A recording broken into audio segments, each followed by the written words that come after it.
सहनाववतु सहनौ भुनक्तु सह वीर्यं करवावहै तेजस्विनावधीतमस्तु मा विद्विषावहै।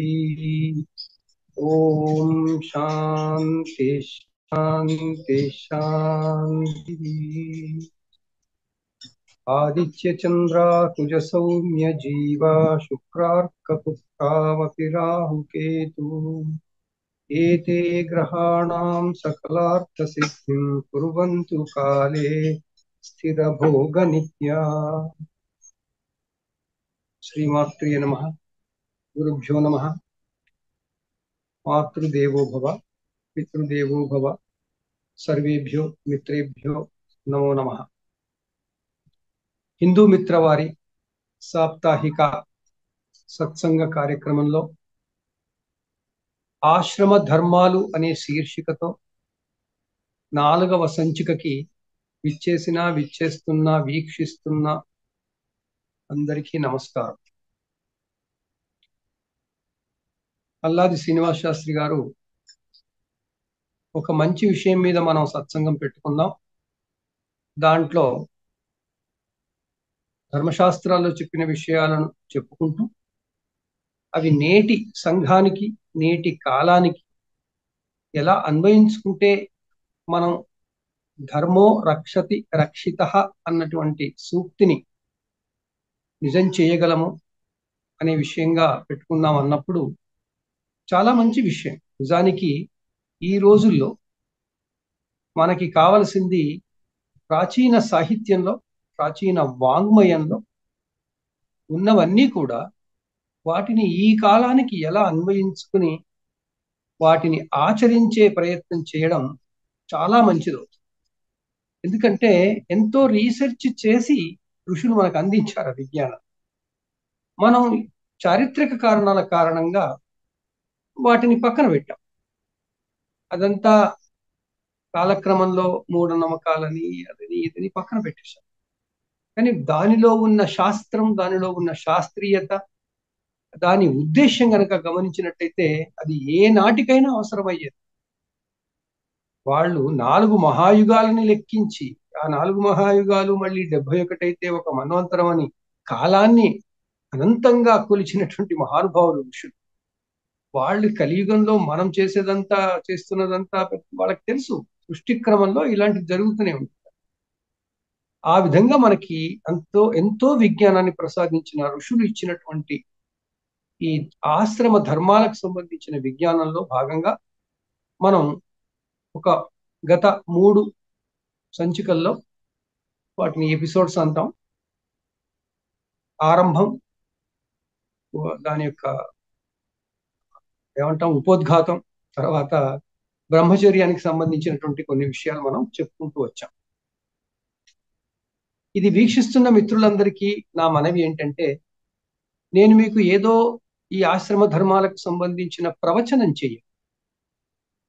ఈ సత్సంగం యొక్క ఉద్దేశం ఏమిటంటే, సత్సంగం పేరుకే అయినా మొదట ఎక్కువ భాగం ఆ ఆలోచనలు రేకెత్తించేటువంటి ఆ శాస్త్ర పరిజ్ఞానాన్ని టచ్ చేయడం, స్పందించడం, దాన్ని స్పృశిస్తాం.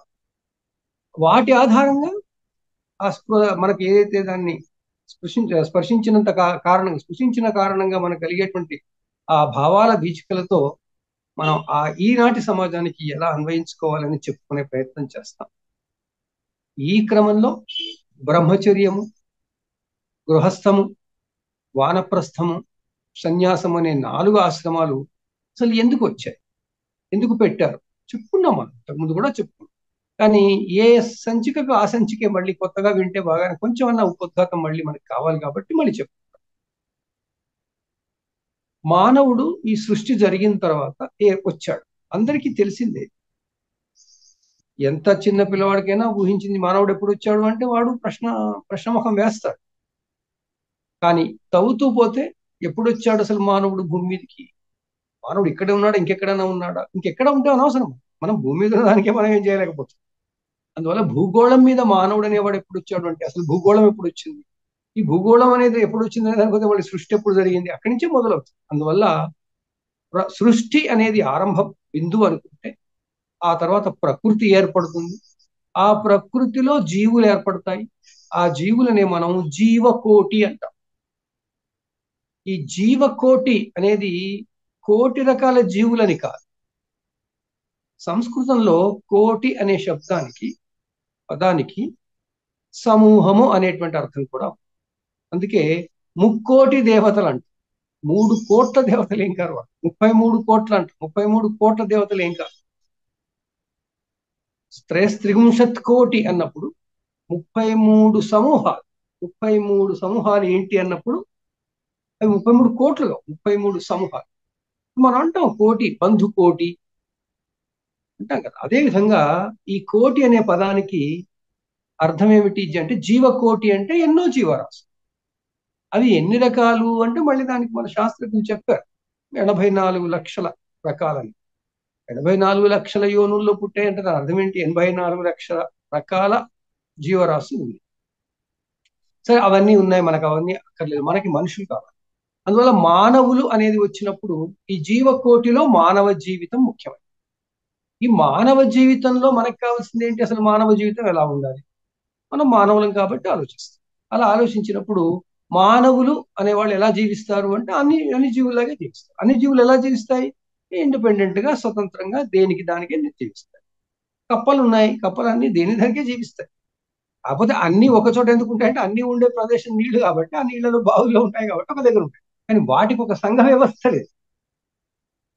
అదేవిధంగా ఏనుగుల గుంపు, అదేవిధంగా సింహాల గుంపు, అదేవిధంగా లేళ్లు, అదేవిధంగా అన్ని అన్ని జంతువులు, పక్షులు, పశువులు అన్ని కూడా వాటి హోమోజెనస్ అంటాం. అంటే సారూప్యత కలిగి, జీవ సారూప్యత ఉన్నటువంటి ఆ జంతువులు, ఆ ప్రాణులన్నీ కూడా ఒకే దగ్గర ఉండడం సహజం, స్వాభావికం అంటాం. సహజము అంటే హిందీలో స్వాభావికత, సంస్కృతంలో కూడా స్వాభావికత. మనం తెలుగులోకి వచ్చేసరికి సహజంగా అంటాం. సహజము, దాంతో పాటు అంటే పుట్టింది, సహజం మామూలుగా ఎప్పుడు ఉండేది, ఎలా ఉండేది అలా ఉండేది.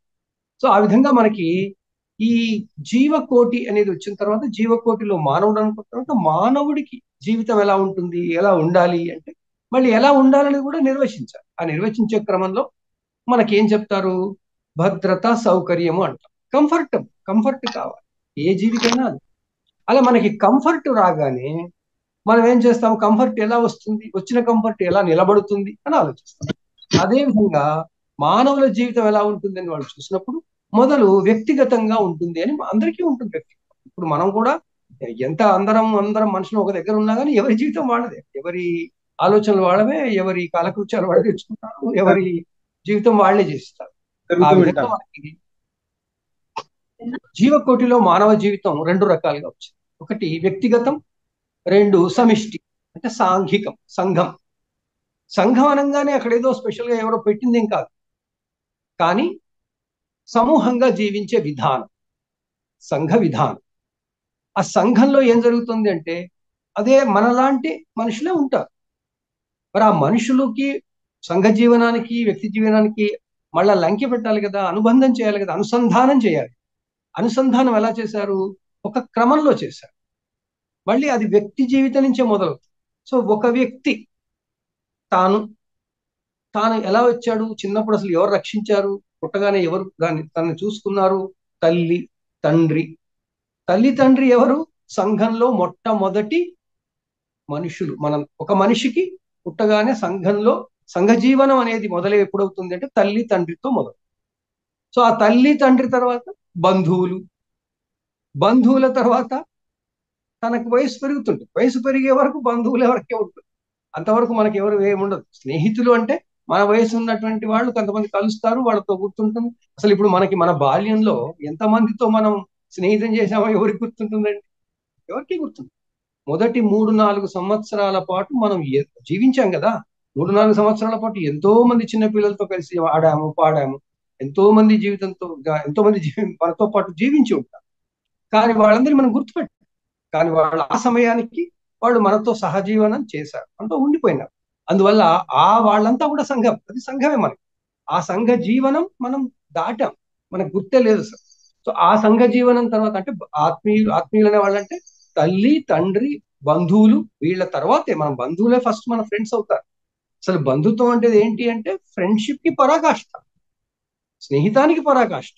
సో ఆ విధంగా మనకి ఈ సంఘ జీవనం ఎలా మొదలవుతుంది అంటే, ఒక వ్యక్తిని రెఫరెన్స్ గా తీసుకుంటే పుట్టిన తర్వాత తల్లి తండ్రితో మొదలవుతుంది, తర్వాత బంధువులు వస్తారు, బంధువుల తర్వాత బంధువులు మళ్ళీ వైడిగా, ఆ బంధువుల తర్వాత తనకి మిత్రులు వస్తారు. తన స్కూల్కి వెళ్తాడు, అందరితో ఉండడం మొదలు పెడతాడు, అబ్జర్వ్ చేస్తుంటాడు, ఉన్న చోటు నుంచి బయటికి వెళ్ళి ఆడుకుంటుంటే ఎవరెవరు ఏం చేస్తున్నారో చూస్తుంటాడు. అందువల్ల స్త్రీ అయినా పురుషుడైనా చూస్తూ అలా వాళ్ళందరూ కూడా మనకి మనతో పాటు సంఘంలో ఉంటూ మనకి సపోర్ట్ చేస్తారు. బ్రహ్మచర్యంలో అందుకే బ్రహ్మచర్యాశ్రమంలో ఏం జరుగుతుంది అంటే మొదటి 15-20 సంవత్సరాలు కేవలం అబ్జర్వేషన్, పరిశీలన జరుగుతుంది, పరిచయం, సంఘ జీవన పరిచయం జరుగుతుంది.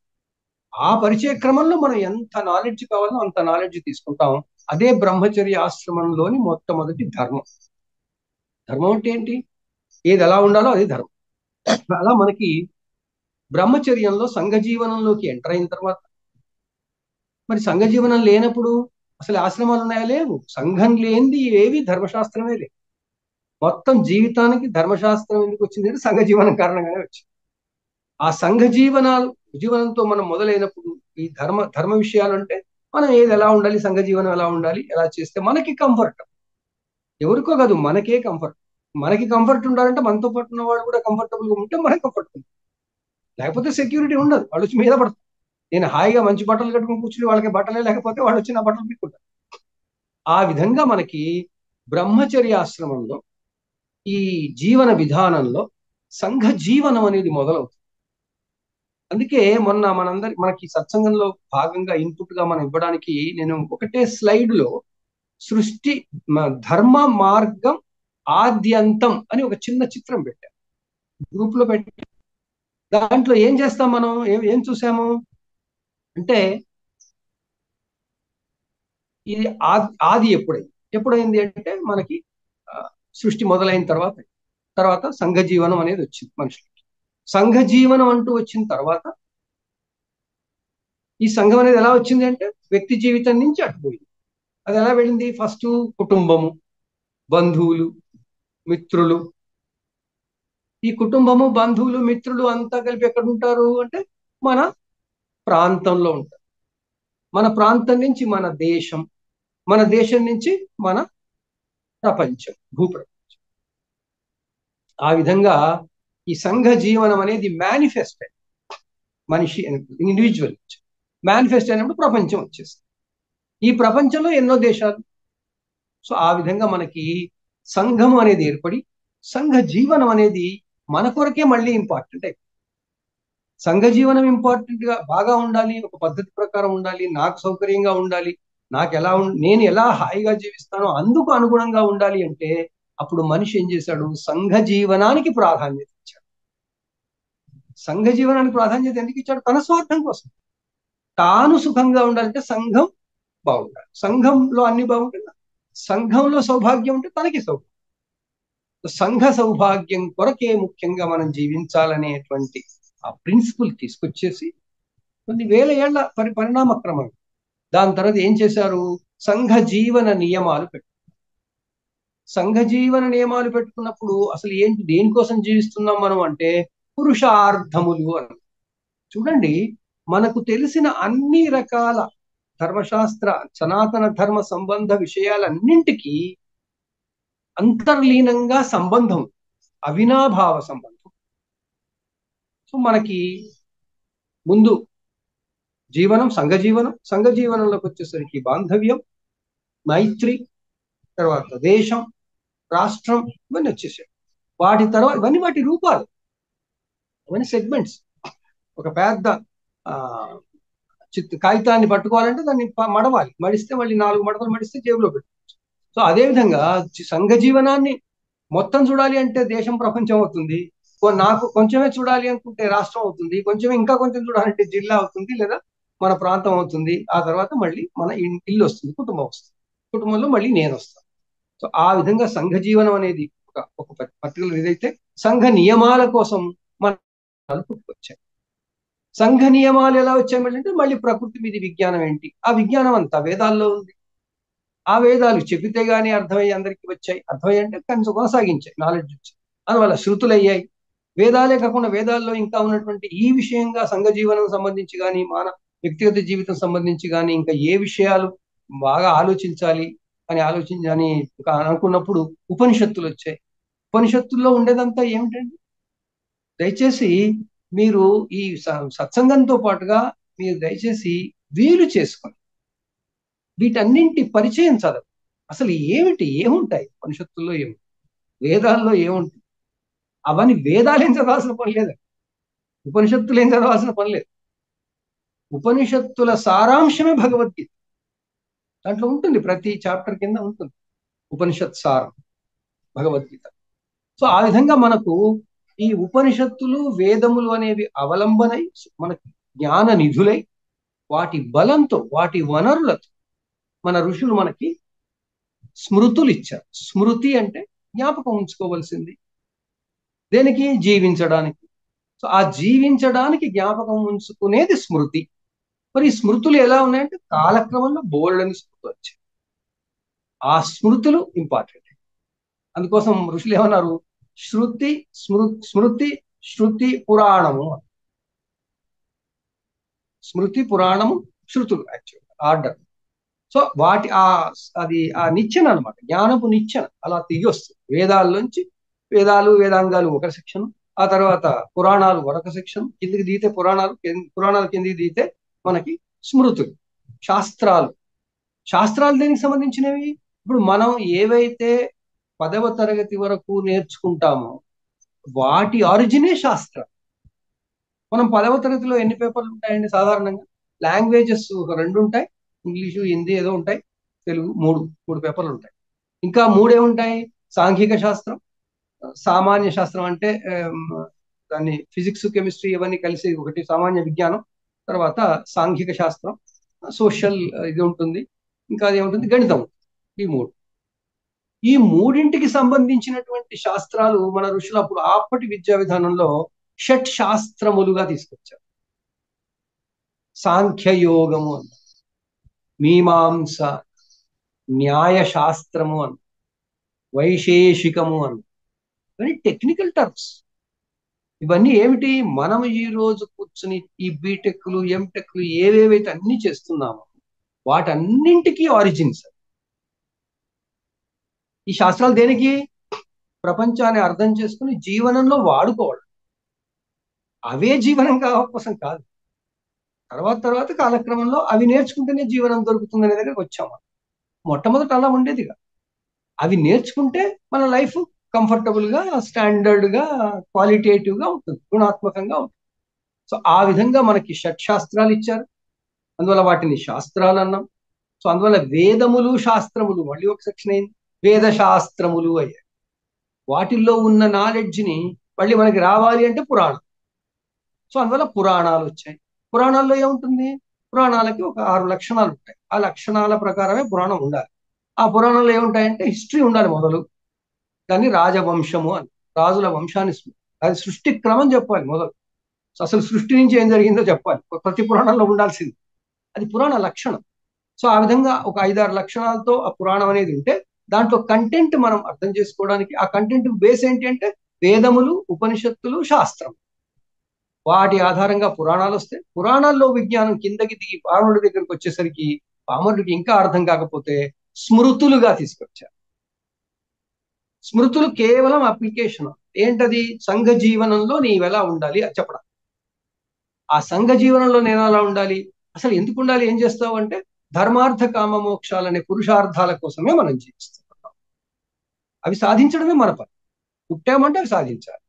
ఆ సాధన ఎలా చేస్తామంటే మళ్ళీ ధర్మం, అర్థం, కామ, మోక్షం మనం చెప్పుకున్నాం. సో ధర్మార్థ కామ మోక్షాల యొక్క సాధన కొరకు అంటే పురుషార్థములను సాధన చెందడానికి, సాధించడానికి అంటే ఏంటి అర్థం? పొందడం, ఆ ప్రాసెస్ అనుభవించడం. ఆ ధర్మార్థ కామ మోక్షాల కొరకు మళ్ళీ ఏమన్నారు?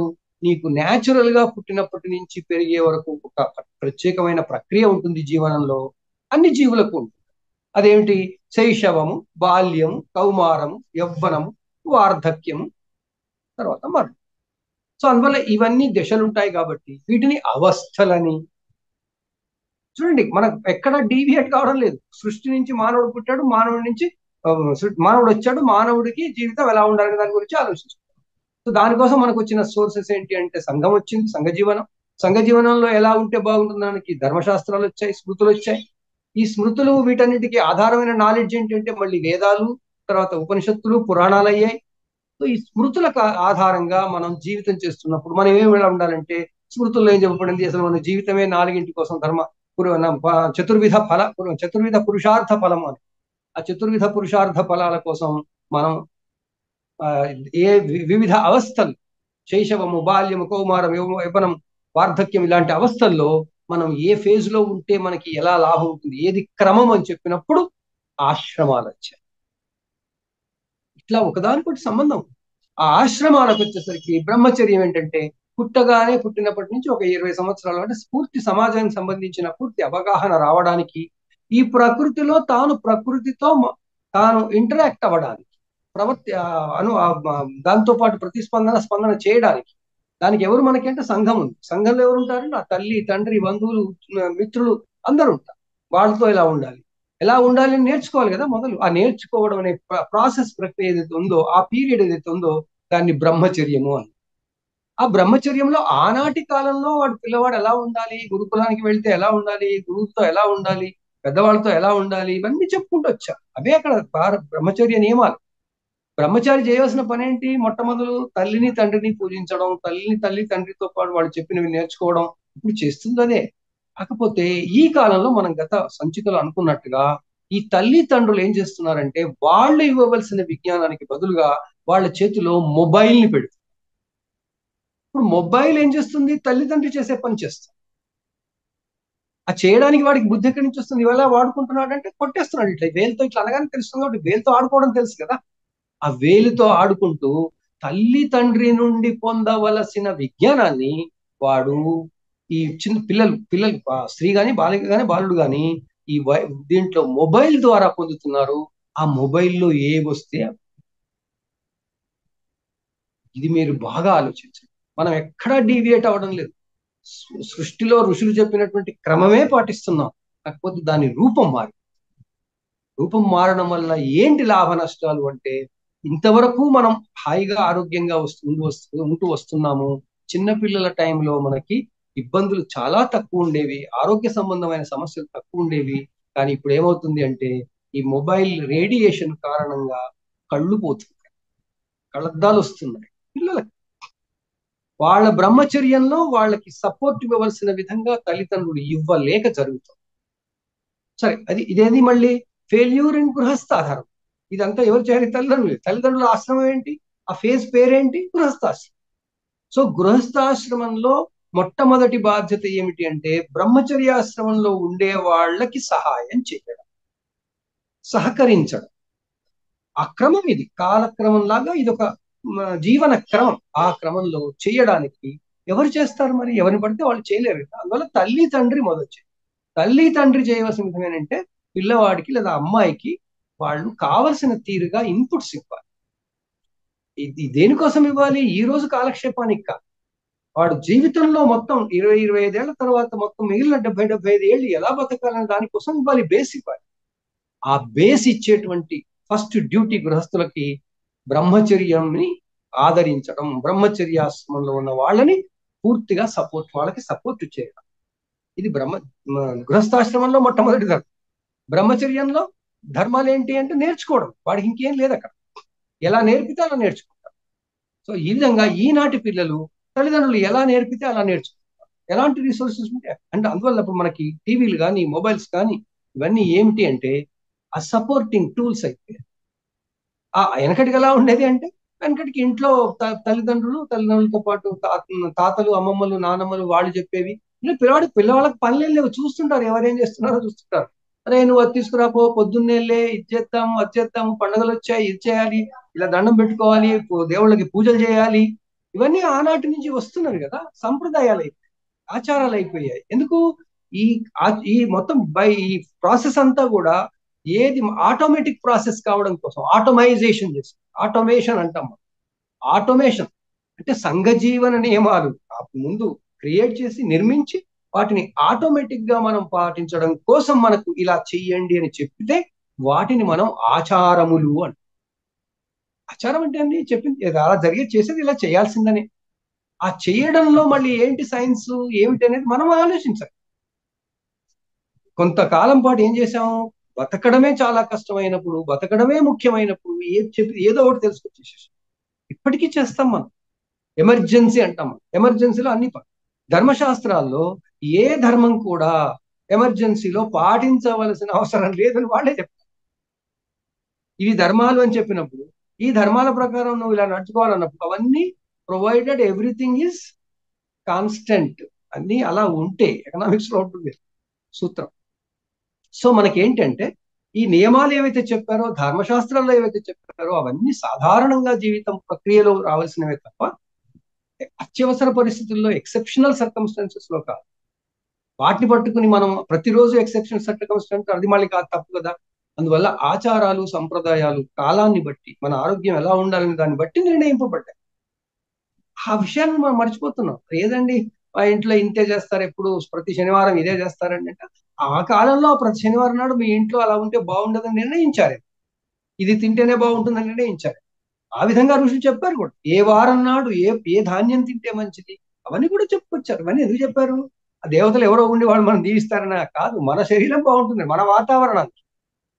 దయచేసి ఆచారాలు సంప్రదాయాలు అందుకే ఎక్కడ యూనిఫామ్ గా ఉండవండి. ఏ ప్రాంతానికి ఆ ప్రాంతం ఉంటుంది, ఏ వాతావరణానికి ఆ వాతావరణం.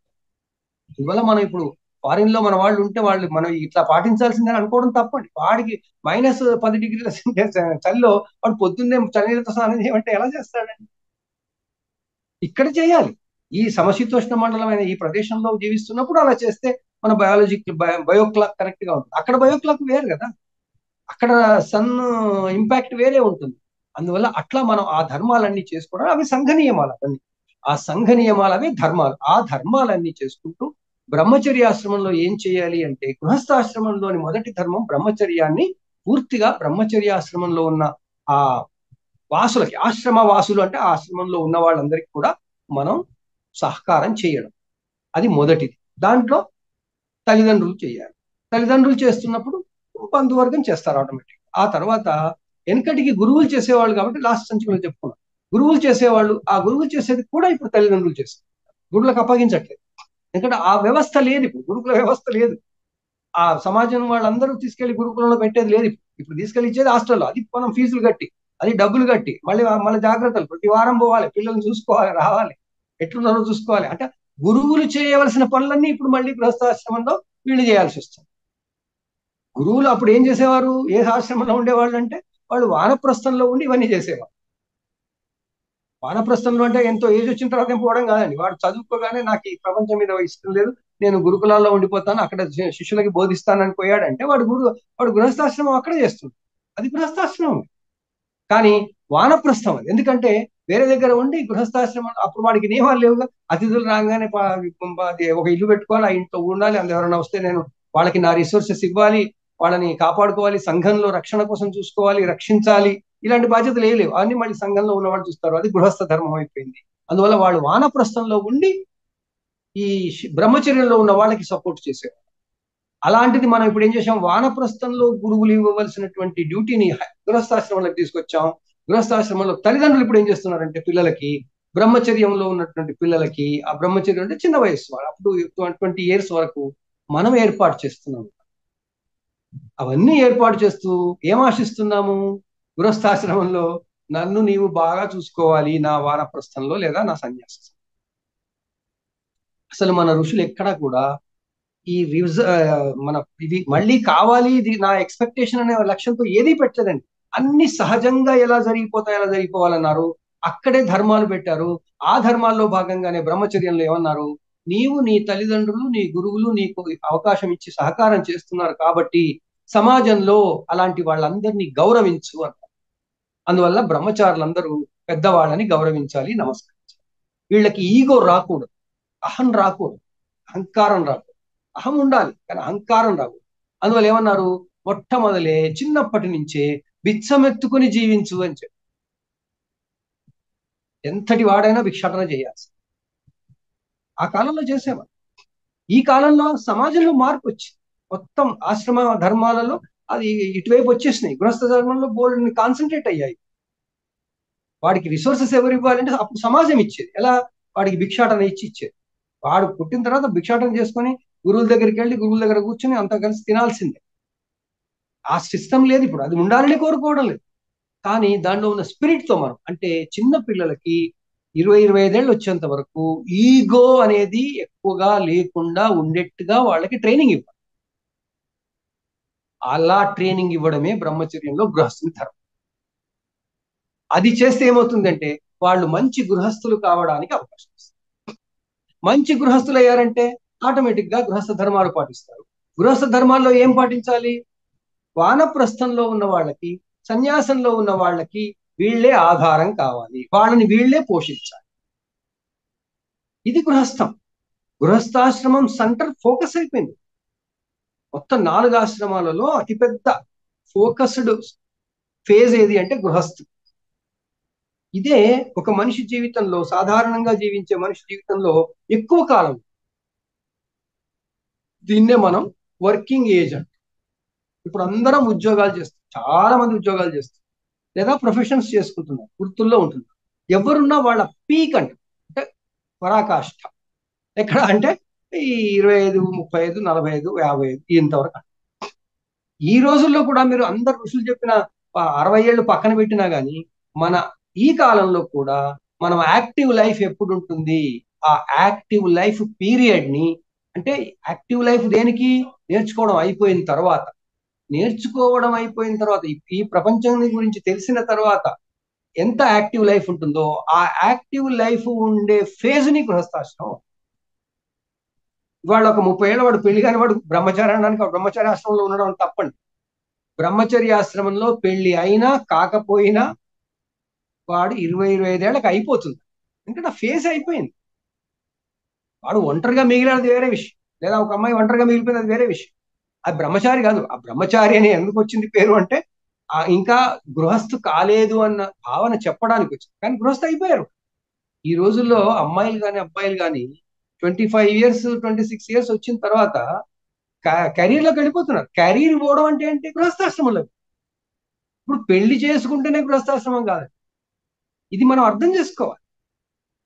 ధర్మశాస్త్రాలు ఏం చెప్తాయి? పెళ్ళిన తర్వాత గృహస్థాశ్రమం ఎందుకన్నాయి? అప్పుడు అయ్యేది కాదు. అప్పుడు 20-25 ఏళ్ళు అయిన తర్వాత పెళ్లిళ్ళు అయిపోయాయి. ఆ పాటికి అయిపోయేవి. తర్వాత మధ్యకాలంలో ఇంకా చిన్నపిల్లలకి చేయడం మొదలు పెట్టారు. అది చారిత్రక కారణాలు. కానీ యుక్త వయస్సు అనేది ధర్మశాస్త్రాల్లో చెప్పబడింది ఏంటి అంటే పూర్తిగా సంతానం పొందడానికి కావలసినటువంటి యోగ్యత ఇద్దరికి వచ్చిన తర్వాత పెళ్లి చేస్తారు. అంతవరకు వాళ్ళు చదువుకుంటూ లేదా నేర్చుకుంటూ ప్రపంచాన్ని తెలుసుకుంటూ అన్ని విషయాలు తెలుసుకుంటూ పెద్దలకి సేవ చేసుకుంటూ అది తెలుసుకుంటే వాళ్ళు అప్పటికి విద్యావంతులైపోతారు. ఆ విద్యావంతులండి, అక్షరాస్యులు కాదు, విద్యావంతులైతే ఆ విద్య కారణంగా గృహస్థాశ్రమంలో చేయవలసినటువంటి విషయాలు వాళ్ళకి తెలిసి వస్తాయి. కాబట్టి అప్పుడు కలిసి చేస్తే మంచిదని చెప్పేసి పెళ్లిళ్ళు చేసి పెళ్ళైన తర్వాత ఇక మొదలు పెట్టేదంతా గృహస్థాశ్రమం అనేవాడు. ఈ రోజుల్లో గృహస్థాశ్రమం ఎప్పుడు మొదలవుతుందంటే మన అమ్మాయి కానీ అబ్బాయి కానీ క్యారీర్లో ఉద్యోగానికి పోయిన నాటి నుంచి వాళ్ళు గృహస్థాశ్రమంలో ఉంటారు. ఇది పచ్చి నిజం. ఎంతో మంది తల్లిదండ్రులు తమ కూతుళ్ళు కొడుకులు సంపాదన మొదలుపెట్టిన తర్వాత పెళ్లిళ్ళ కోసం చూస్తున్నారు. బ్రహ్మచర్యంలో ఉన్నట్టు కాదు, వాడు గృహస్థాశ్రమంలోనే ఉంటారు. సో గృహస్థాశ్రమంలో పెళ్లిళ్ళు చేసుకుంటారు. ఇంతకుముందు పెళ్లి అయిన తర్వాత గృహస్థాశ్రమంలోకి వచ్చారు. తేడా అంతే. సో ఆ విధంగా మనకి గృహస్థాశ్రమంలోకి రావాలి ఏంటంటే ఇన్ చార్జ్ ఆఫ్ సొసైటీ అనమాట. మొత్తం సంఘ జీవనాన్ని పూర్తి కంట్రోల్ నియంత్రించేది ఎవరు అంటే గృహస్థాశ్రమం.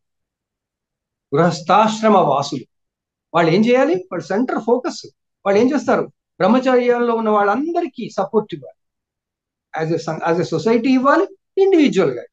ఇప్పుడు రాను రాను మనం బతకడం, మహాభారత యుద్ధం తర్వాత మనం బతకడమే కష్టమైంది కాబట్టి, బతకడమే ముఖ్యమైంది కాబట్టి, ఎందుకంటే లేకపోతే అంతా డిస్ట్రాయ్ అయిపోయింది. అందువల్ల ఆ భయంతో బతుకు తెరువు భయంతో మనం మార్చుకుని సిస్టమ్ని మార్చుకుని సాంఘిక వ్యవస్థని మార్చి మనం ఏం చేశాము? బ్రహ్మచర్యంలో కుటుంబాన్ని వ్యవస్థకే ముఖ్యత ఇచ్చి ఆ కుటుంబంలో కూడా ముందు పెద్ద ఉమ్మడి కుటుంబ వ్యవస్థ పెట్టి అది మన కళ్ళ ముందే మనమే పోయింది. అది ఇప్పుడు ఉమ్మడి కుటుంబ వ్యవస్థ లేకుండా పోయింది. ఇది మనం ఎవరం కావాలని ఏం చేయలేదండి. ఇది సాంఘిక పరిణామం. ఆ పరిణామ క్రమంలో బ్రహ్మచర్యాశ్రమంలో ఉన్న వాళ్ళకి సపోర్ట్ చేయడం అనేది సంఘం మీద కాకుండా ఇండివిజువల్స్ మీద పడిపోయి, కుటుంబంలో ఉన్న వాళ్ళ మీద పడిపోయి, అదే బాధ్యత అయిపోయి అది గృహస్థ బాధ్యతలకు వచ్చేస్తుంది. అది గృహస్థు ధర్మం కాదు, అది గృహస్థు బాధ్యత. గృహస్థుని ధర్మం ఏంటి అంటే ఎలా ఉండాలో అలా, బాధ్యతలు ఆటోమేటిక్గా ధర్మాల్లోకి వచ్చేస్తాయి. సో ఆ విధంగా బ్రహ్మచర్యంలో ఉన్న వాళ్ళని పూర్తిగా సహకరించి వాళ్ళ బ్రహ్మచర్యాశ్రమం పూర్తి చేయడానికి సహకరించడమే గృహస్థాశ్రమంలో మొట్టమొదటి ధర్మం. ఇంకా ఏం చేయాలి? సొసైటీలో అందరం కలిసి జీవిస్తున్నాం, అందరి కోసం, మన సౌఖ్యం కోసం అందరం కలిసి జీవిస్తున్నాం, అందరూ విభాగాలు చేసుకుంటున్నాం. ఆ కారణంగా వర్ణములు వచ్చాయి. చూడండి, మనకి లింక్, మన జీవితానికి లింక్ ఇది.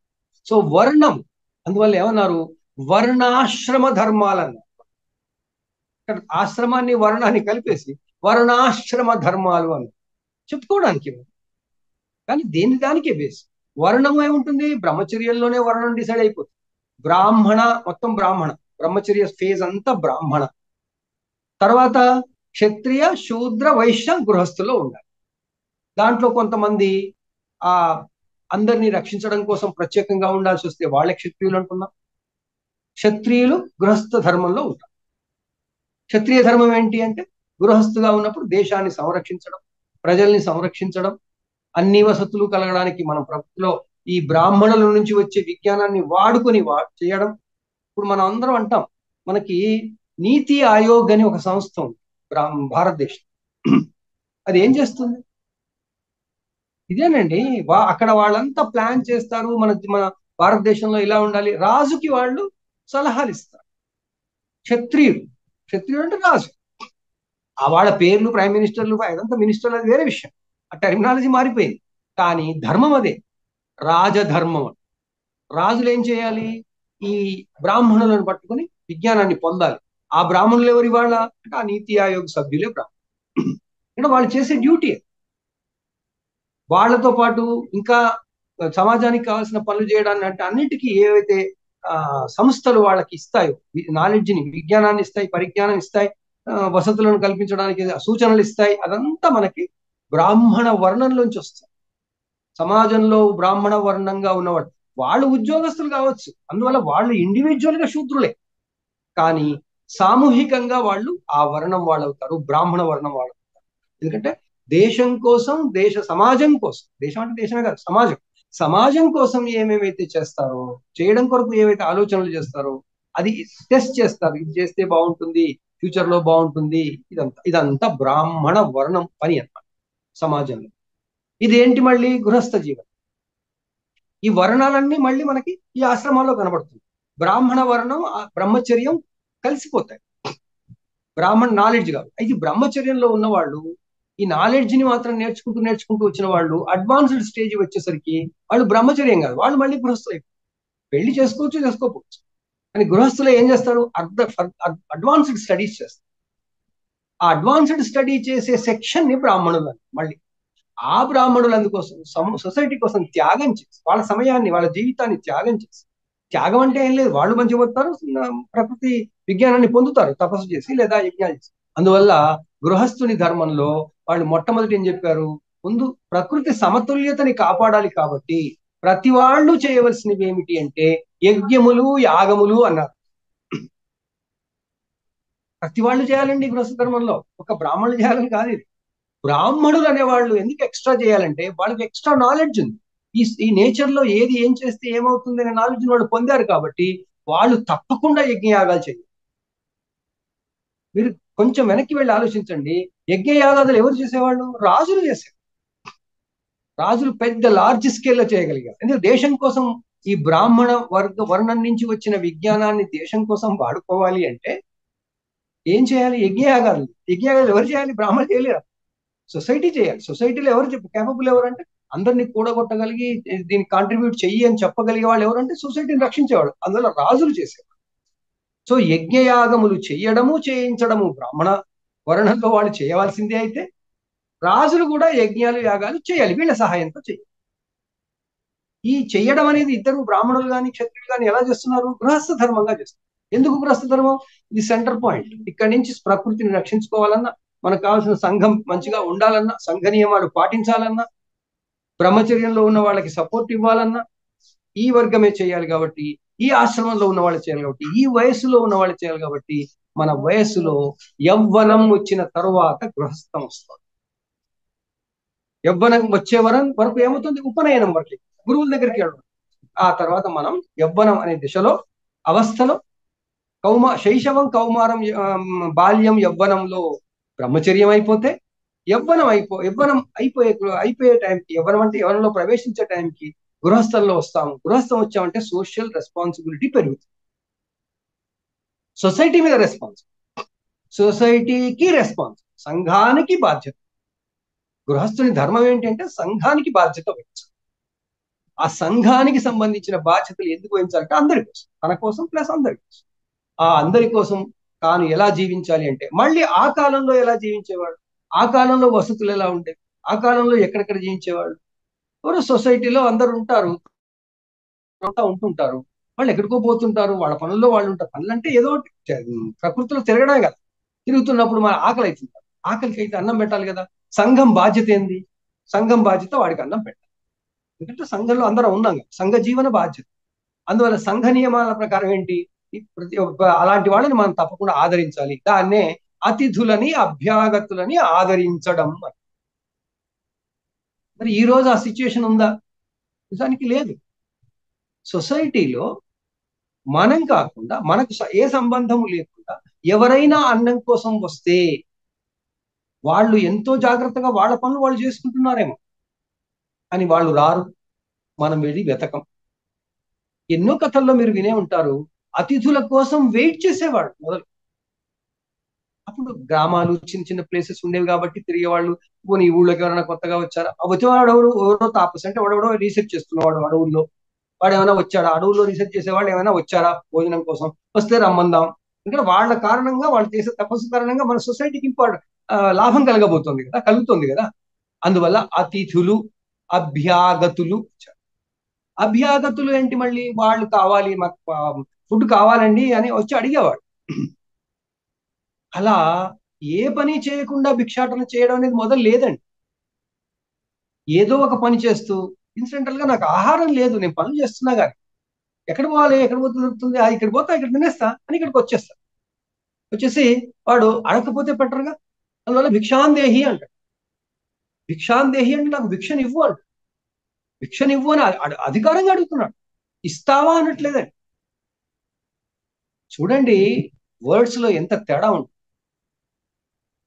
మన ఇంటి ముందుకు వచ్చిన బిచ్చగాడు కూడా అమ్మా బిచ్చం వెయ్యండమ్మా అని మనకి ఇండికేషన్ ఇస్తున్నాడు, సూచన ఇస్తున్నాడు తప్ప వేస్తారా అమ్మా అని అడగట్లేదండి. ఇక్కడ ఎంత చిన్న లాజిక్ ఉందో మీరే గమనించండి. ఈనాటికి కూడా బెగ్గర్స్ ఎవరు వెయ్యండి అని అడుగుతారు తప్ప వేస్తారా అనట్లేదు. ఎంత లోతుల్లోకి మన మనసుల్లోకి పంపించారు ఋషులు. సో అట్లా అభ్యాగతులని మనం ఆదరించాలి. గృహస్థు ధర్మం అది. గృహస్థు ఏం చేస్తాడు? బిచ్చగాళ్లను వాళ్ళు ఆపర్చునిటీ మాకుంది, మాకు భోజనం లేదు అన్నప్పుడు రండి అని కూర్చోబెట్టి పెట్టాలి. వాళ్ళు తిన్న తర్వాతే తినాలి. కర్టసీ అంటారు, కర్టసీ డిమాండ్స్. మరి ఎందుకు చేయలేకపోతున్నాం? ఇంటి ముందరికి వస్తే లేదరా బాబు, పోరా బాబు అంటాం. ఎందుకంటున్నాం మనం? సోషల్ లైఫ్ లో మార్పులు చాలా వచ్చాయి. ఇది ఆనాటిది కాదు, ఈనాటి జీవిత విధానం వేరు. మరి ఈనాటి జీవన విధానంలో గృహస్థులు ఎలా ఉండాలి అంటే, పని పాట లేకుండా వచ్చి అడుక్కునే వాళ్ళు లేకుండా ఉండే సొసైటీ కోసం ప్రయత్నించాలి. దానికోసం ఏం చేయాలి? ప్రభుత్వం అంటే క్షత్రధర్మం వాళ్ళు ఉన్న వాళ్ళంతా వాళ్ళకి మంచి మంచి అవకాశాలు ఇచ్చి సంఘానికి ఉపయోగపడే విధంగా చేయాలి. అది రాజధర్మం. క్షత్రియ ధర్మం, క్షత్రియులు గృహస్థులుగా ధర్మం. క్షత్రియుడు గృహస్థు అంటే అర్థం ఏంటి? గృహస్థనంగానే మనకి ఎక్కడ వద్దు మనసు అంటే, ఒక వ్యక్తి కుటుంబం కోసం పెళ్లి చేసుకొని ఉంటే గృహస్థ అనుకుంటున్నాం. కాదండి. గృహస్థ అంటే అన్ని వర్ణాలలో గృహస్థ ధర్మాలు మళ్ళీ వేరువేరు. రాజుల గృహస్థ ధర్మం ఏంటి? రాజ్యంలో అందరూ సమాజానికి ఉపయోగపడే విధంగా జీవిస్తూ ఉండాలి, వాళ్ళ జీవనం కూడా బాగుంది. ఈ కాన్సెప్ట్ తోనే ఈ రోజు ప్రపంచంలో వెల్ఫేర్ స్టేట్స్ అని ఉన్నాయి. సంక్షేమ రాజ్యాలు అంటారు. వీటికి మూలం ఏంటండి? గృహస్థాశ్రమ ధర్మాలే కదా. రాజుకి అంటే క్షత్రియ వర్ణానికి, ఈ ఒక సంఘంలో ఉన్న క్షత్రియ వర్ణం ఎవరు అంటే రాజు. రాజు అంటే ఎవరు? ఈ కాలంలో ప్రభుత్వం. సో ప్రభుత్వం సంక్షేమ ప్రభుత్వం కావాలన్నారు. అందువల్ల అక్కడ గృహస్థ ధర్మం మనం పాటిస్తాం. ఇలా మనకి ఈ ఋషులు చెప్పినటువంటి ఆ ధర్మ సూత్రాలు, ఆశ్రమ ధర్మాలు మీరందరూ దయచేసి కొత్తగా ఆలోచించండి. ఆ బూజు పట్టిన విధానంలో గృహస్థు అనగానే పెళ్లి చేసుకున్న ఒక హిందూ కుటుంబం అని అనుకోక, ఒక హ్యూమన్ బీయింగ్, మనుషులండి. ఏ జాతి వాడైనా సరే, ఏ ధర్మం వాడైనా సరే, ఇది సనాతన ధర్మ సూత్రం. అన్ని ధర్మాలకి ఇది వర్తిస్తుంది. వాడు మహమ్మడనైనా ఈ పని చేయాల్సిందే, క్రిస్టియన్ అయినా ఈ పని చేయాల్సిందే, వేరే మతం ఎవడు వాడైనా పని చేయాల్సిందే, చేయకుండా ఎవడు లేడు. ఆ కాలంలో ఇది ఇంపార్టెంటే కాదు. ఆశ్రమ ధర్మము అంటే సమాజంలో, సంఘ జీవనంలో నీవు పకడ్బందీగా ఉండాలి. నీ డ్యూటీ నువ్వు చెయ్యాలి. అదే గృహస్థ ధర్మం. దాంట్లో క్షాత్ర ధర్మంలో క్షత్రులు అయితే ఏం చేయాలి? వెల్ఫేర్ స్టేట్, వెల్ఫేర్ చేయాలి, వెల్ఫేర్ స్టేట్ క్రియేట్ చేయాలి. అందరికీ కావాల్సినటువంటి వసతులు ఇవ్వాలి. ఆ వసతులు ఇవ్వాలంటే వాళ్ళు ఎక్కడి నుంచి తెచ్చిస్తారు? తెచ్చివ్వలేరు. మళ్ళీ ప్రజల దగ్గరికి వెళ్ళాలి, మళ్ళీ తన ప్రజల నుంచి వసూలు చేస్తారు. ఎలా చేయాలి? మళ్ళీ వర్ణ ధర్మాల ప్రకారం చేస్తారు. సో వర్ణ ధర్మాలని శాసిస్తూ, తన బలాన్ని ఉపయోగిస్తూ, దేశాన్ని రక్షిస్తూ, దేశం అంటే మన ప్రాంతాన్ని రక్షిస్తూ, ఈ ధర్మాలు ఏవైతున్నాయో దాన్ని క్షాత్ర ధర్మం. క్షాత్ర ధర్మం గృహస్థ ధర్మాల్లో ఒకటి. బ్రాహ్మణ ధర్మం నాలెడ్జ్కి సంబంధించిందంతా బ్రాహ్మణం. వాళ్ళు యజ్ఞాలు యాగాలు చేయాలి, రీసెర్చ్ చేయాలి. ఇది చేస్తే మనకి సొసైటీకి ఇది బాగుంటుంది. ఇది ఆనకట్టలు కట్టడం, అది ఏంటండి? బ్రాహ్మణ ధర్మం. ఆనకట్టల ప్లానింగ్ చేయాలి. ఆనకట్టలు ప్లానింగ్ చేయడం, చేసిన తర్వాత వాటిని ఇంప్లిమెంట్ చేసే ధర్మం క్షాత్ర ధర్మం. వీళ్ళు గృహస్థులే, వాళ్ళు గృహస్థులే. గృహస్థాశ్రమం అంటే ఇండివిజువల్ గా ఉండే గృహస్థాశ్రమ ధర్మాలు, సామూహికంగా సంఘంగా గృహస్థ ధర్మాలు, రెండు మనం గ్రహించాలి. ఇట్లా మనం కొంచెం ఆలోచన ధోరణి కొంచెం పక్కకు తీస్తే ఎన్ని ఉత్తమమైనటువంటి క్రియేటివ్ గా ఆలోచనలు వస్తాయో మీరే ఆలోచించండి. నా ఈ సత్సంగంలో నేను ఏమాత్రమైనా ఏదైనా చెబుతున్నాను అంటే నేను నాకుగా ఏమి ఆలోచించి చెప్పలేను. అందరం కలిసి మనం ఆలోచన, అందుకోసం చెప్తున్నాం. మనకి ఏమైందంటే గృహస్థ ధర్మం అనగానే స్నానం చేయడం, కూర్చోవడం, బొట్టు పెట్టుకోవడం, ఇట్లాంటివి చేసి ఇంటికి వచ్చిన వాడిని ఆదరించడం అది అనుకుంటాం. అది కాదండి. సొసైటీకి బాధ్యతగా ప్రవర్తించడమే గృహస్థ ధర్మం. సొసైటీలో మనకి ఇప్పుడు ఏమంటాం, సివిలియన్ రెస్పాన్సిబిలిటీస్, సిటిజన్స్ రెస్పాన్సిబిలిటీస్, అవన్నీ గృహస్థ ధర్మాలు. ఈ గృహస్థ ధర్మాలు ఆ కాలంలో అలా ఉండేవి. ఆ కాలంలో ఉన్న వాటిని ఈ రోజు పట్టుకుని అసలు ఆ సిచ్యువేషనే లేదుగా. సొసైటీలో అసలు ఆ రూపమే లేదే. ఈ రోజు రాజులు లేరు, రాజ్యాలు లేవు. మరి అదంతా ఏ రూపంలో ఉంది? ఏదో రూపంలో ఉండాలి కదా. ఆ ఉన్నదాని రూపంలో మన సూత్రాలను కూడా అదే విధంగా ఆ రూపంలోకి మార్చాలి కదా. ఆ క్రమంలో మనం ఇప్పుడు చెప్పుకుంటున్నాము, ఈ సత్సంగం చేసుకుంటున్నాం. ఎందుకంటే ఆ ఆలోచన విధానం రావాలి. గృహస్థ ధర్మాలు, ఆశ్రమ ధర్మాలు అని చెప్పగానే నేను మీకు అందుకే ఏదో ప్రవచనం చేస్తానని చెప్పట్లేదు. ఉన్న ధర్మాలు, ఋషులు ఇచ్చిన ధర్మాలు ఈనాటి కాలానికి మనం ఎలా అన్వయించుకోవడానికి ప్రయత్నిస్తామో ఆలోచించాలి. ఆ విధంగా మనం గృహస్థ ధర్మాలలో బ్రహ్మచర్యానికి సపోర్ట్ చేయడం మొదటి ధర్మం, సమాజానికి హెల్ప్ఫుల్ గా ఉండడం రెండవ ధర్మం. ఆ గృహస్థ ధర్మంలో ఇంకేం చేయాలి? అలా హెల్ప్ఫుల్ గా ఉండడం కోసం సమాజానికి మనం ఏదో సేవ చేయాలి. ఆ సేవ కారణంగా మనకు లబ్ధి రావాలి. అది మనకి ఆదాయాన్ని ఇవ్వాలి, లేదా మనకి భుక్తినివ్వాలి. మనకి భుక్తినిచ్చడానికి ఏమేమి కారణాలు ఉన్నాయి, ఏమేమి ఉన్నాయి అవకాశాలు? పంటలు పండించడం, వస్తు వినిమయం అంటే వ్యాపారం. అందువల్ల మీరు గమనిస్తే ఈ వృత్తి వ్యాపారములన్నీ కూడా గృహస్థ ధర్మం.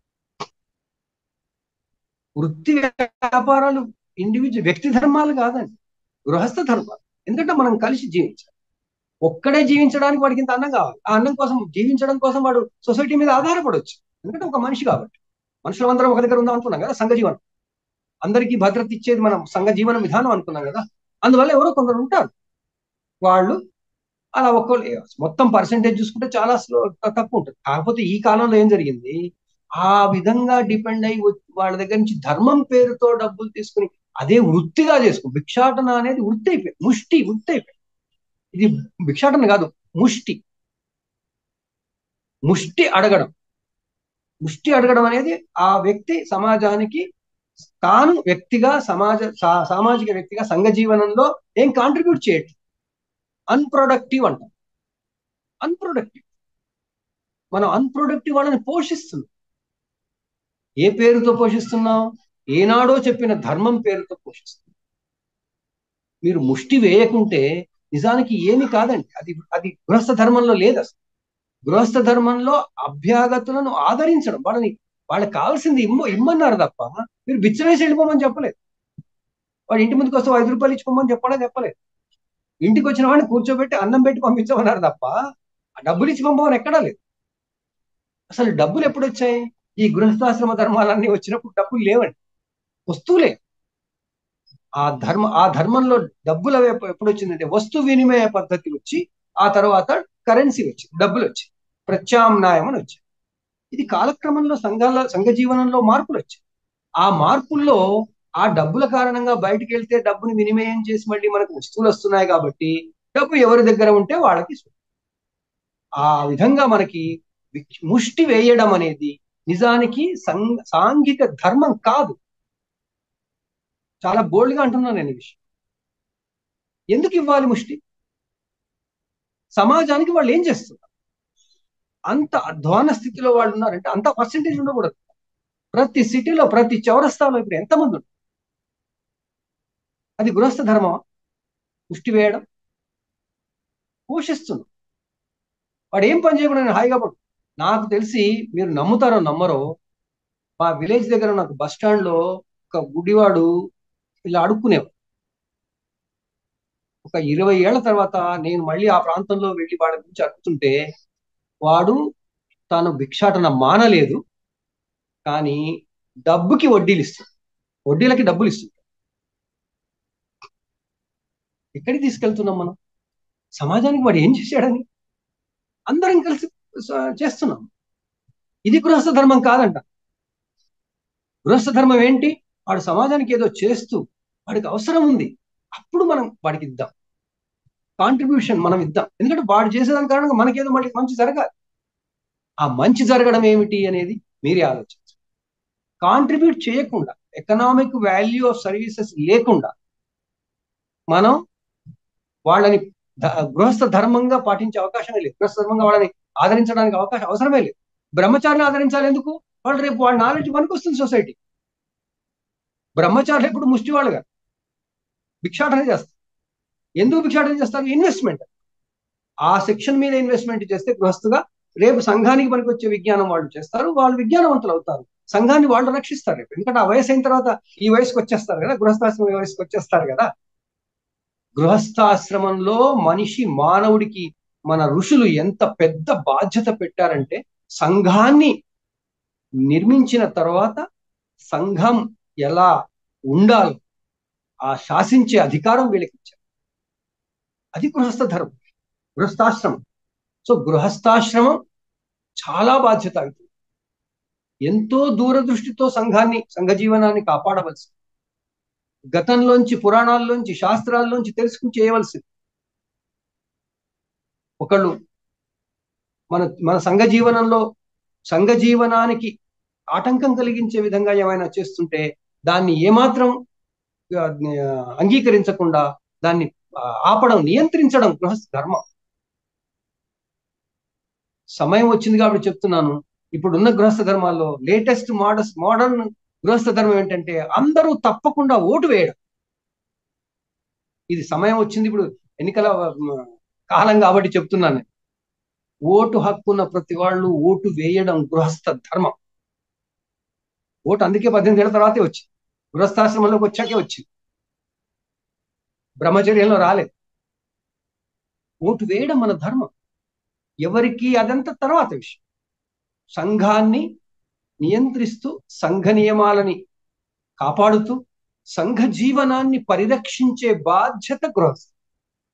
అందువల్ల గృహస్థాశ్రమ ధర్మం ఏమిటి అంటే, సమాజం మీది ధ్యాసతో మనం ఏమి చేస్తే సమాజంలో అంతా అలా మంచిగా ఉండిపోతుంది, ఫ్యూచర్ కూడా బాగుంటుంది అందరికీ అని ఆలోచించి చేసే ప్రతిదీ గృహస్థాశ్రమ ధర్మం. వెనకటికి ఏం చెప్పుకొచ్చారు, ఎలా చెప్పుకొచ్చారు అంటే, అది అన్ని సూత్రాలు అప్పటి జీవన విధానాలు. ఇవాళ ఆ విధంగా పాటించడం, ఆచరించడం మనకు చేత కాదు, వీలు కాదు అసలు.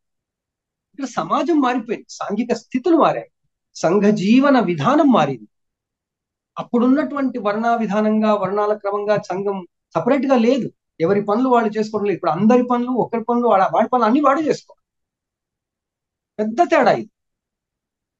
ఒక కుటుంబ వ్యవస్థ నుంచి పుట్టుకొచ్చింది. కుటుంబ వ్యవస్థలో ఏం చేస్తున్నారు తల్లిదండ్రులు? నువ్వు చదువుకోవాలి, చదువుకొని ఉద్యోగాలు చేయాలి, ఉద్యోగం నువ్వు కాపాడు. ఉద్యోగం చెయ్యాలి అంటే ఉద్యోగాలు ఇచ్చేవాడు ఎవడు? ఆ ఇచ్చేవాడి ధర్మం ఏంటి? వాడెందుకు ఇవ్వాలి? అందరు కలిసి వాడుకునేది ఏంటి? సమాజ వనరులు, ప్రకృతి వనరులు, దేశ వనరులు. సమాజంలో, సాంఘిక జీవనంలో మనం ఏం చేస్తున్నాం? వనరులు వాడుకుని వాడు చదువుకుని వాడు ఏదో ఉద్యోగం చేస్తున్నాను వీడు అనుకుంటాడు. ఉద్యోగం పెట్టుకున్నాను, ఉద్యోగిని నాకు లాభం రావడం కోసం నేను ఈ వ్యాపారం, ఈ ప్రొడక్షన్ చేస్తున్నాను అని వాడు అనుకుంటాడు. అందరూ ఎవరిది వాళ్ళు అనుకుంటూ ఉంటారు, ఎవరి లాభం వాళ్ళు చూసుకున్నాం అనుకుంటారు. ఆ కారణంగా సంఘ జీవన నియంత్రణ బాధ్యత పోయింది, స్వార్థం ఎక్కువ కాలక్రమంలో వచ్చింది. ఈ స్వార్థం మనకే వచ్చిందా, ఎలా వచ్చింది, మనకెందుకు వచ్చింది అని ఆలోచిస్తే, భారతదేశంలో ఆ సనాతన ధర్మం పాటించే వాళ్ళం కాబట్టి ఇది ముందు ఉండేది కాదు, తర్వాత వచ్చింది. ఎందుకు వచ్చింది?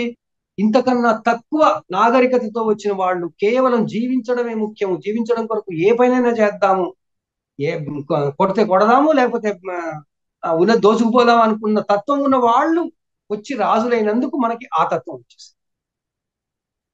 కొంచెం దీర్ఘంగా ఆలోచించండి, లోతుగా ఆలోచించండి. జరిగిన చరిత్ర ఈ 200-100 ఏళ్ళు కాదండి, కొన్ని వేల సంవత్సరాల నుంచి. మహాభారత యుద్ధం తర్వాత, ఇదంతా మహాభారత యుద్ధం తర్వాత డిస్మాంటిల్ అయిపోయింది. అప్పటిదాకా ఉన్న సిచ్యువేషన్ కి సంబంధించిన ఆచారాలు, వ్యవహారాలు, సూత్రాలు మనం ఈరోజు ధర్మశాస్త్రాలుగా చెప్తాం. ఆ తర్వాత మనం మార్చలేదు. 5,000 సంవత్సరాల నుంచి మనం ధర్మాలను మార్చలేదు. మార్చకుండా ఇవి ఏం ధర్మాలు, ఇప్పుడు పనికి రావు కదా అని కొట్లాడుతున్నాం, తీసి పారేస్తున్నాం, పుస్తకాలను చింపేస్తున్నాం.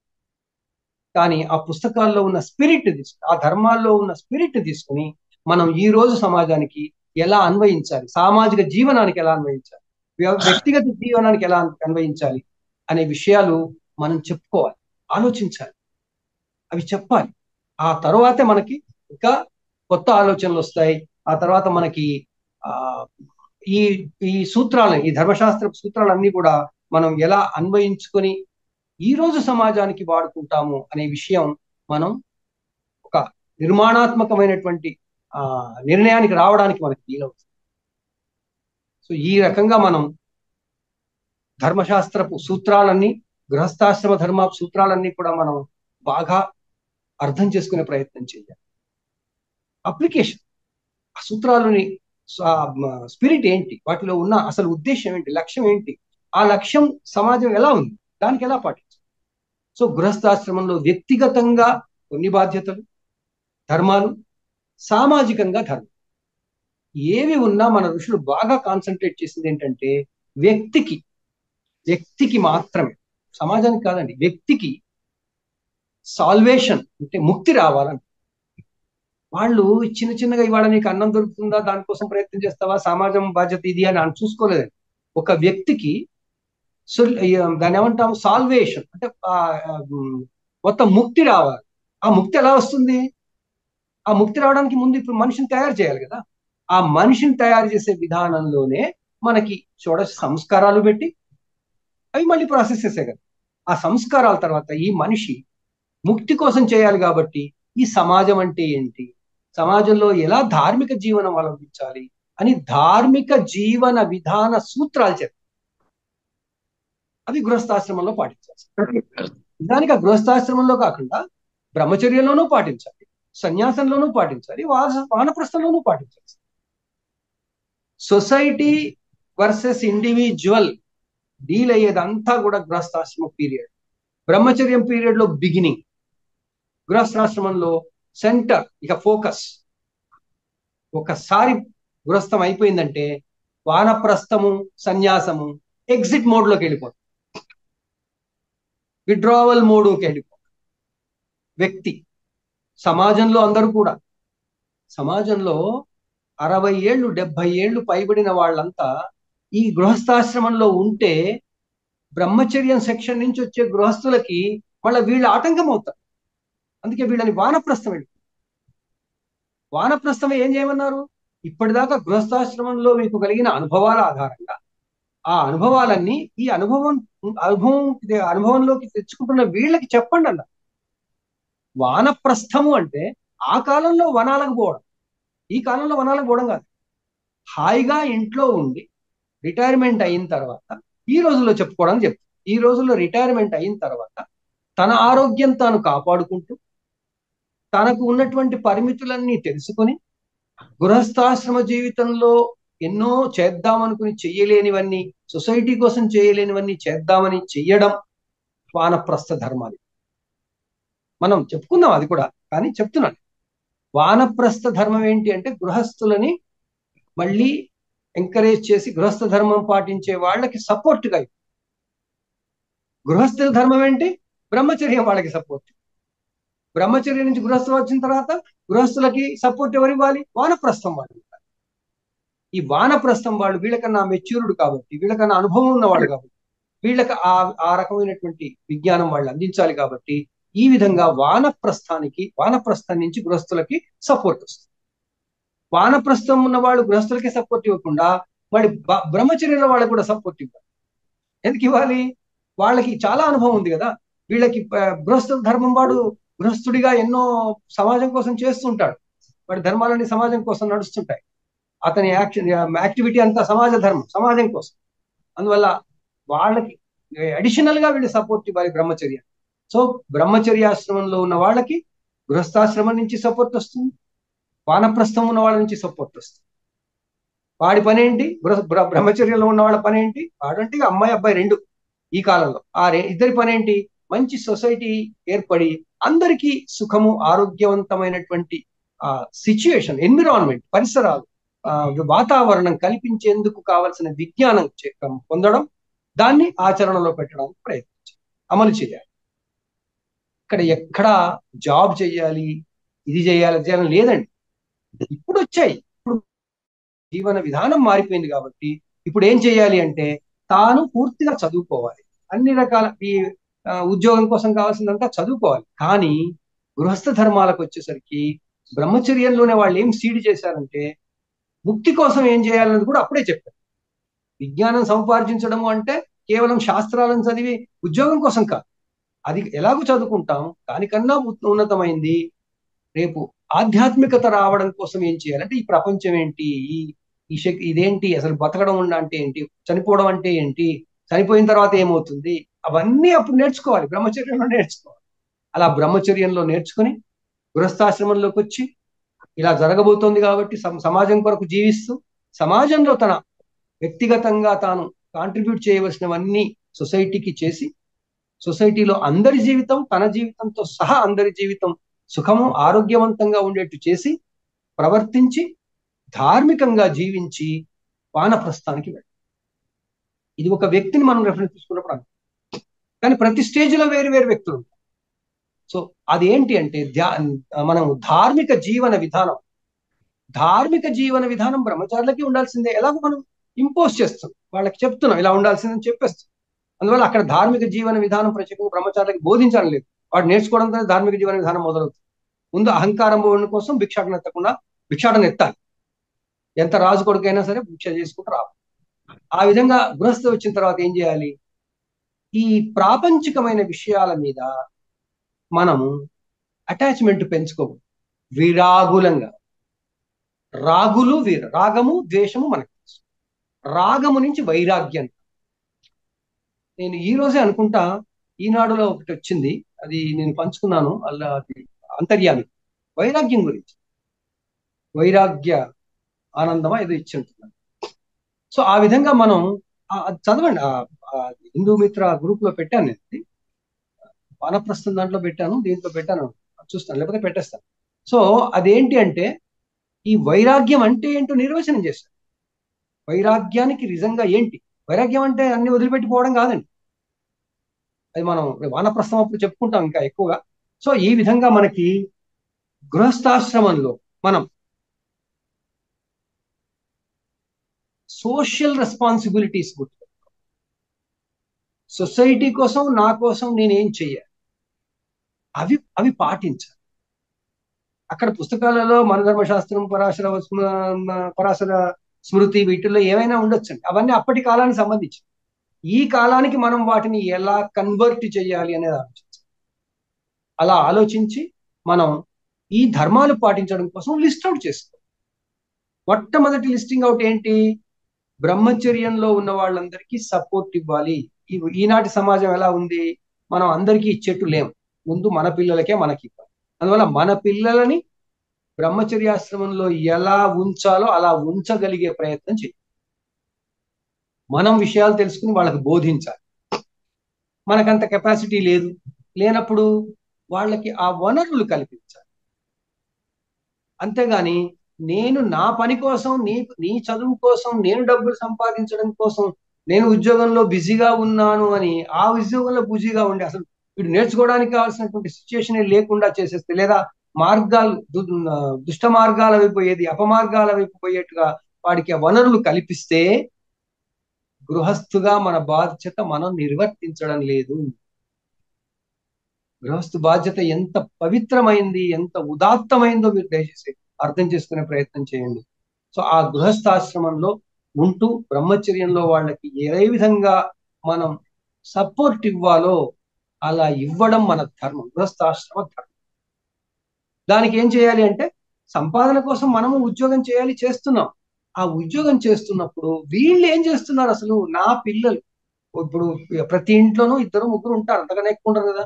వాళ్ళు ఎలా చదువుకుంటున్నారు, వాళ్ళు ఏం డెవలప్ అవుతున్నారు, వాళ్ళు ఏ విలువలతో డెవలప్ అవుతున్నారు, వాళ్ళు ఏం నేర్చుకుంటున్నారు, ఏం సంస్కారం వస్తుంది వాళ్ళకి, సొసైటీలో ఏం నేర్చుకుంటున్నారు, అసలు ఏం చూస్తున్నారు, యూట్యూబ్లో ఏం చూస్తున్నారు, ఈ మిగతా మీడియాలో ఏం చూస్తున్నారు, వాళ్ళు అసలు ఏం చదువుతున్నారు, పుస్తకాలు ఏం చదువుతున్నారు, వాళ్ళకి మంచి మంచి పుస్తకాలు ఇచ్చే ప్రయత్నం చేయాలి. ఇంతెందుకండి, ఈ చందమామ క్లోజ్ అయిపోయింది. చందమామ క్లోజ్ కాక 2000 సంవత్సరం దాకా చందమామలు వచ్చి సర్క్యులేషన్ బోర్డంత ఉండేది, పిల్లలు చదివేవాళ్ళు. ఇప్పుడు కంప్యూటర్ మీద లేదా ఆన్లైన్ లోనే చందమామలు వస్తున్నాయి కదా. ఆ చందమామలు చదివే వెబ్సైట్స్ ని వాళ్ళకి అవి చదవండి అని చెప్పండి. వాళ్ళని ఎక్కడో ఏవో చూసి ఆ ఉద్రేకాలు తెచ్చుకుని, తమో గుణం పెంచుకుని, ఆటలాడి గేమ్స్, అది పెద్ద యానిమేషన్ ఫీల్డ్ ఇప్పుడు చాలా పెద్ద మార్కెట్. పాడు చేయడానికి వస్తున్నారు, ఇదంతా రాక్షసులు. వెనకటి కాలంలో రాక్షసులు అన్నారు, ఈ కాలంలో వీళ్ళు వస్తారు. వాళ్ళు నేను తప్పు పట్టట్లేదు, అది తత్వం మనమే పెంచి పోషిస్తాం. ఆ రాక్షసత్వం ఏం చేస్తుంది మనల్ని అంటే మనల్ని పాడు చేస్తుంది, మన భావి జీవితాన్ని పూర్తిగా పాడు చేస్తుంది. ఏమవుతుంది అనుకుంటూ మనం ముందుకెళ్తే సమాజం ఇంకా ఇంకా ఉండకూడని విధంగా ఉంటుంది. అప్పుడు ఏమవుతుంది అంటే అప్పటి జీవించే వాళ్ళ కర్మ. కానీ చాలా చోట చెప్తాం, మనం భవిష్యత్తుకి మనమే బాటలు, భవిష్యత్తుకి మనమే దానికి కావాల్సిన ప్రాతిపదిక ఇవ్వాలి. ఇవాళ గృహస్థ ధర్మం ఏంటి అంటే భవిష్యత్తును, సమాజంలో ఈనాటి పిల్లలకు భవిష్యత్తుని మనమే భద్రంగా చేతిలో పెట్టాలి. మనం భవిష్యత్తులో ఉన్నాం, వాళ్ళ భవిష్యత్తులో మనం ఉన్నాం. బ్రహ్మచర్యాశ్రమంలో ఉన్న వాళ్ళకి ముందున్న భవిష్యత్తు గృహస్థాశ్రమం. ఆ గృహస్థాశ్రమంలో మనం ఉన్నాం కాబట్టి మనం గృహస్థాశ్రమాన్ని, ప్రపంచాన్ని వాళ్ళ చేతుల్లో పెట్టాలి. అంటే ఎలా పెట్టాలి? మనం జాగ్రత్తగా ఉండాలి, వాళ్ళని జాగ్రత్తగా ఉంచాలి. ఎంత గురుతర బాధ్యత అండి. దయచేసి ఈ విధానంగా ఆలోచించి ఈ ఆశ్రమ ధర్మాలు సమాజ జీవితానికి, వ్యక్తి జీవితానికి ఎంత అవినాభావ సంబంధంతో ఉన్నాయో అనేది మీరు గ్రహించి ఈ విధమైన ఆలోచనలతో మీరు మనంతటా మనం కొత్త స్మృతి రాద్దామండి.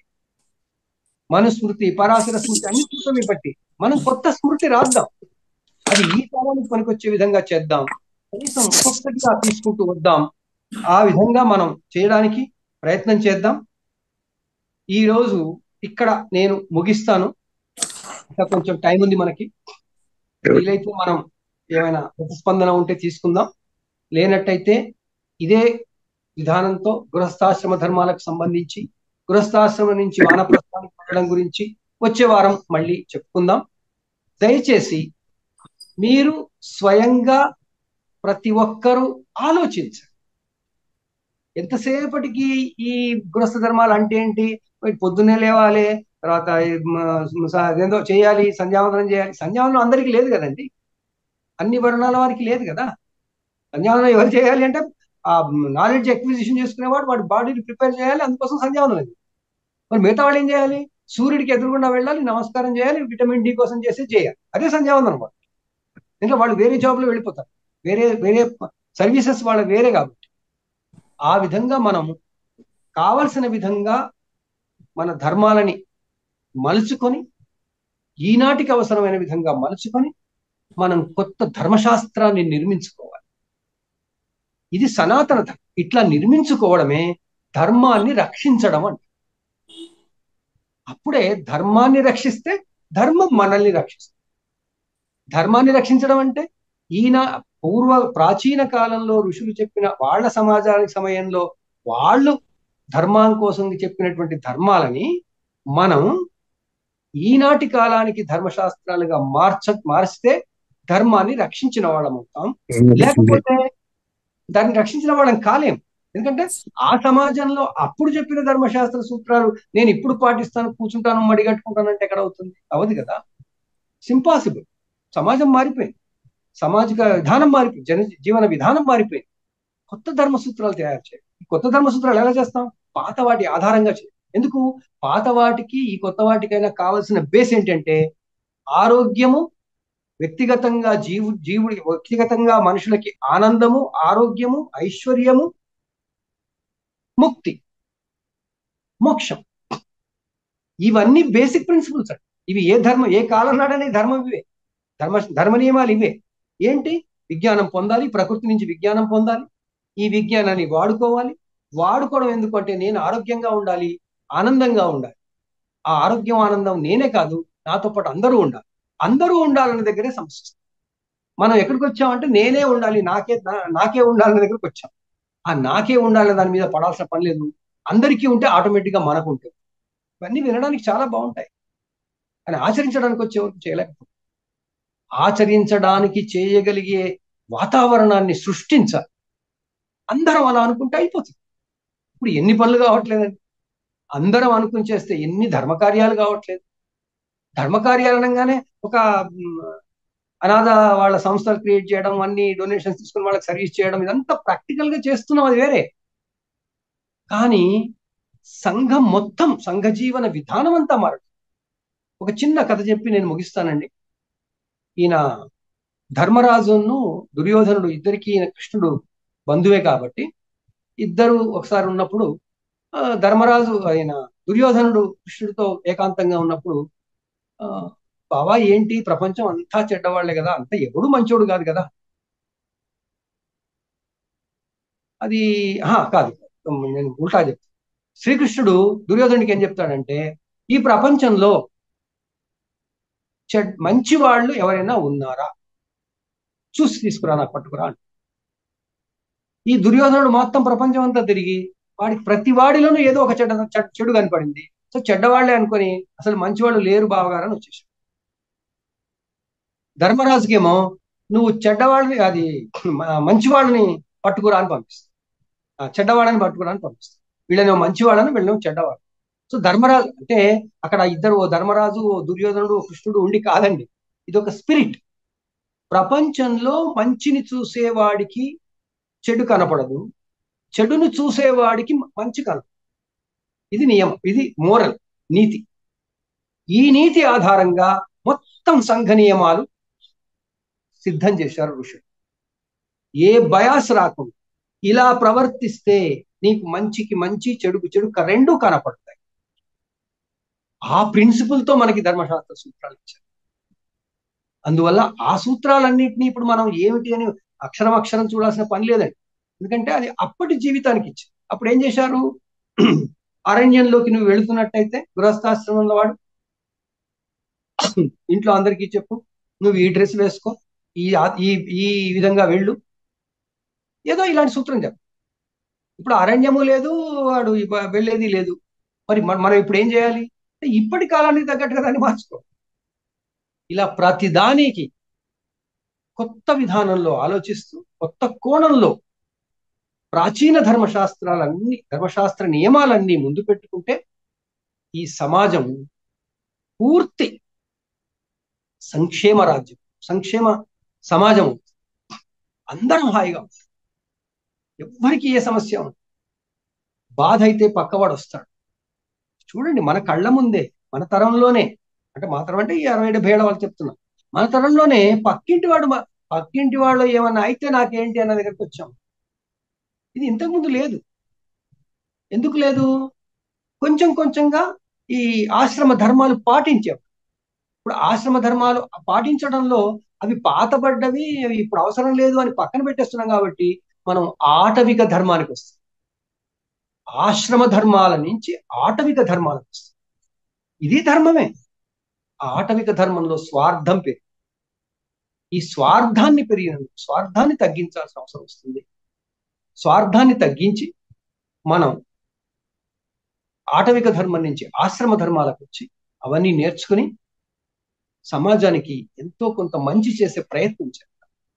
కొత్త సమాజంలో అందరి, చిన్నపిల్లల నుంచి పెద్దవాళ్ళ వరకు కూడా హాయిగా ఉండేందుకు ఏమైనా చేయగలమా, ఆ చేసే ప్రయత్నం చేద్దాం. దయచేసి ఈ సత్సంగ సమావేశాన్ని విన్నందుకు, కొత్త ఆలోచనలు తెచ్చుకోండి అని మరొకసారి కోరుకుంటూ, ధన్యవాదాలు చెప్పుకుంటూ నేను ఈ వారం ముగిస్తాను. ఎవరైనా ఏమైనా చెప్పాలి అనుకుంటే, ఏమైనా సందేహాలు ఉంటే అడగండి, లేకపోతే మనం మన సత్సంగాన్ని ముగించుకోండి.